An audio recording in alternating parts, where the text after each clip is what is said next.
Bonjour et bienvenue à vous dans ce nouveau podcast où nous allons aborder le délicat sujet du harcèlement scolaire. Lorsque nous faisons des préventions avec l'association Criminonnet au sein des collèges ou des lycées, eh bien, il y a effectivement des problèmes de harcèlement qui touchent aussi bien des jeunes de 10 ans jusqu'à 17 ans. Et le problème démarre souvent au sein de l'école et va s'élargir par le biais du virtuel, sur les réseaux sociaux, ainsi que des intimidations qui vont être envoyées sur les téléphones portables, par messagerie, etc. Alors, comment savoir si un enfant ou votre enfant est victime de harcèlement ou en tout cas, quels sont les signaux qui montrent que quelque chose ne va pas? C'est ce que nous allons tout de suite découvrir ensemble.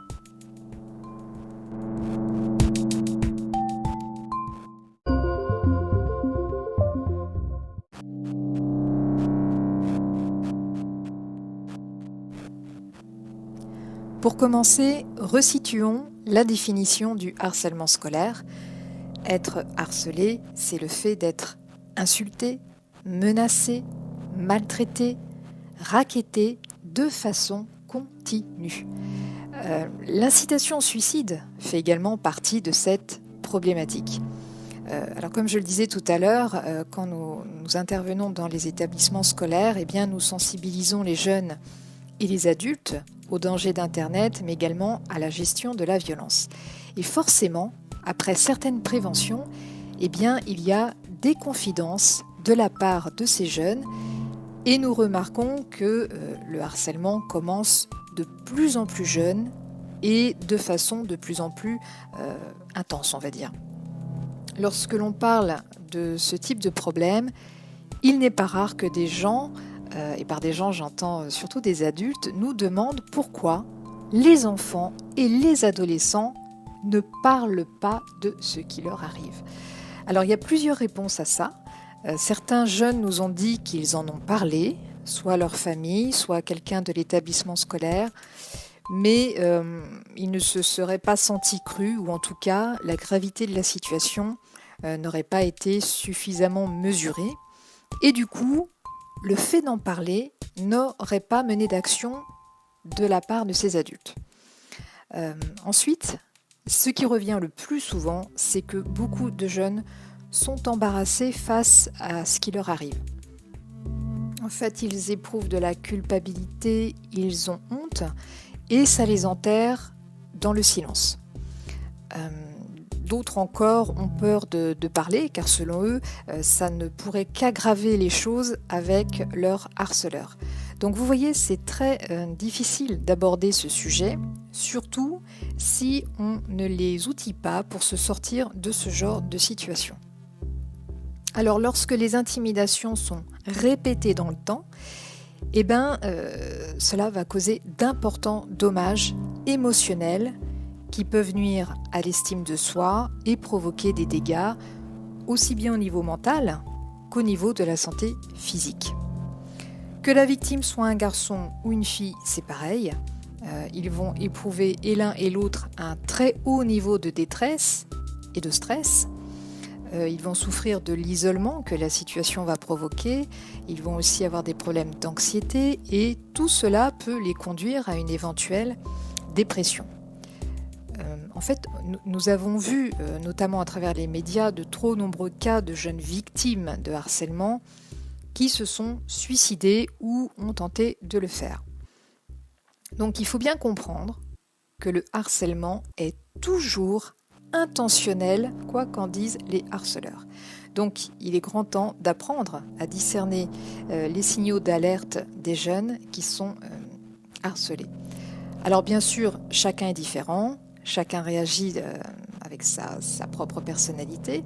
Du coup, il faut plutôt rechercher un comportement qui n'est pas typique chez un enfant ou un ado. Tout de suite, nous allons passer à la deuxième partie de ce podcast pour apprendre à repérer ces signaux, qui pourraient d'ailleurs indiquer un autre problème, bien sûr. mais qui, de toute façon, mériteront d'être approfondies, que ce soit en tant que parent ou en tant qu'enseignant. À tout de suite!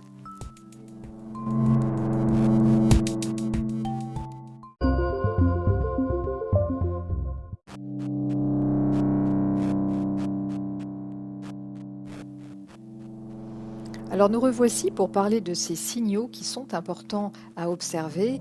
Et d'abord, il convient d'être attentif à tout ce que vous voyez, notamment au niveau des marques physiques qui sont inexpliquées. Il en va de même pour des coupures, des ecchymoses ou encore des égratignures.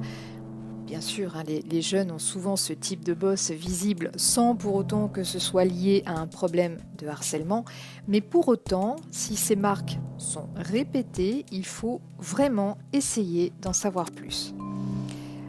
On remarque aussi qu'il y a des pertes inexpliquées de jouets, de vêtements, de fournitures scolaires, de téléphones portables ou encore d'argent de poche. Et quand on interroge le jeune sur le pourquoi du comment, eh bien, il reste très évasif sur la disparition de ces objets. Ensuite, il y a des comportements de peur. Alors, ces peurs sont en lien, par exemple, avec le fait de ne plus vouloir aller à l'école. Donc pour ça, l'enfant ou l'ado prétexte souvent d'être malade.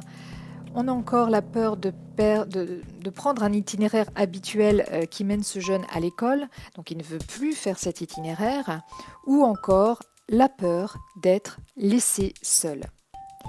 Au niveau physique, le jeune se plaint de différentes douleurs, comme des maux de ventre ou des maux de tête. Il est souvent fiévreux, en sachant que le stress provoque la dégradation du système immunitaire.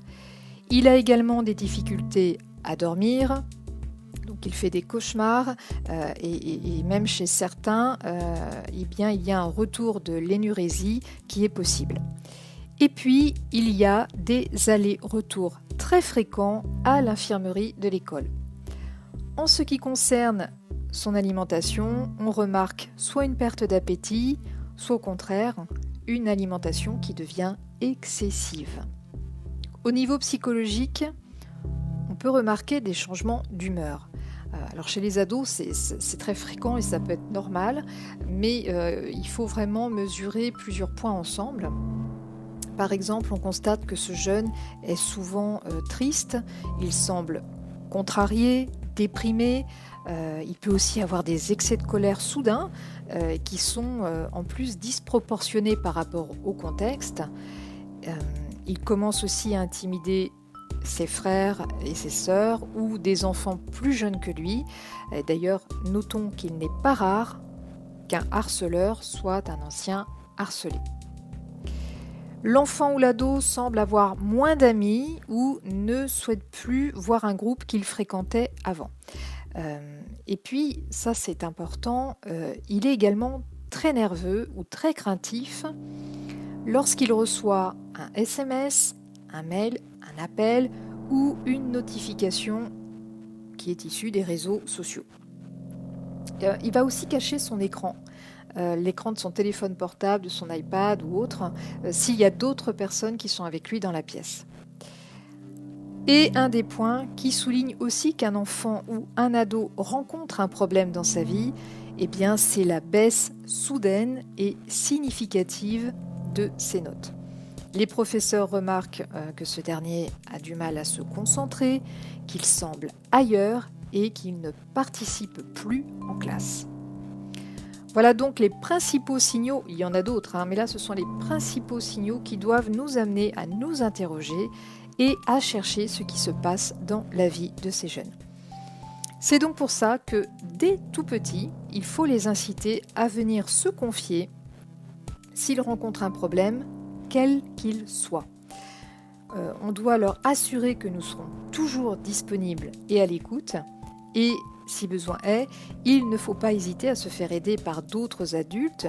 Et si la santé mentale du jeune est fragilisée par le harcèlement, eh bien, il convient alors de se rapprocher d'un professionnel qui l'aidera à retrouver un équilibre social. De toute façon, j'aurai l'occasion de faire un autre podcast sur ce sujet, notamment pour expliquer ce que l'on peut faire dans les cas de harcèlement scolaire.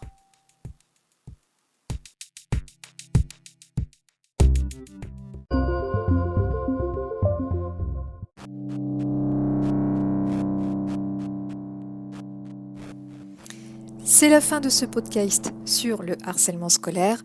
Si vous souhaitez en savoir plus, je vous conseille ces quelques livres dont vous trouverez les liens dans le descriptif du podcast. Alors le premier livre est Mon quotidien, le harcèlement expliqué aux enfants, des éditions Brochet. Le deuxième livre, Lily est harcelée à l'école, de Dominique de Saint-Mars, des éditions Calligramme.